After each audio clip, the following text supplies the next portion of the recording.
Here's the real story on foster care. They say I beat the odds going from foster care to Yale, Stanford, and now Oxford. But what are the odds? Why are the odds the way they are? And what can be done to improve them? The statistics are certainly grim. Foster children are 20 percentile points lower than other kids in standardized testings. By age 21, 30% of foster kids are homeless. 20% are incarcerated. Former foster youth earn 50% less than their peers, with 20% lower employment rates.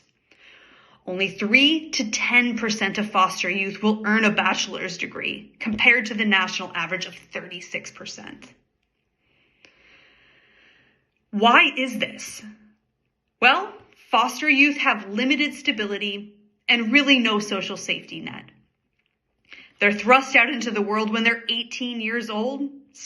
In some situations, that's 21. They don't know how to navigate systems. So even though there's programming, they don't know how to access it. And their social safety net is absolutely, it's not there. So when they hit a bump in the road, what do? Where do they turn? How do they navigate it? I think it's important to note that many foster parents don't actually love those kids. They might care about them, want to do the right thing. But after all, they are paid to look after them through stipends. In my experience with foster care, I moved to multiple foster homes. I never stayed in one place for long, didn't really have an academic record. And I knew that the second I made a mistake, I'd be moved to the next foster home.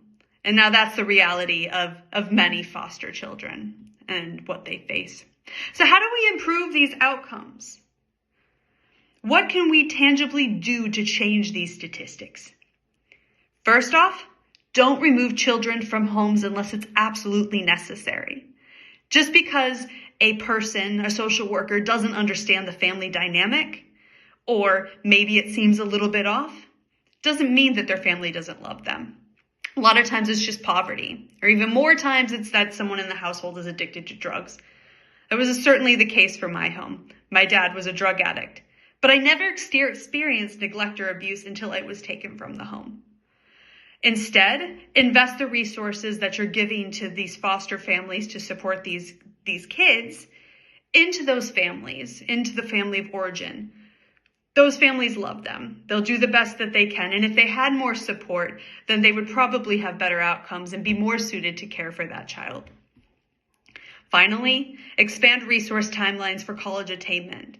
There are some financial resources out there for foster youth to enter into college systems, but most of the time, they're not even near prepared. Again, no college transcript, don't know how to navigate the system. Took me until I was 30 to figure it out.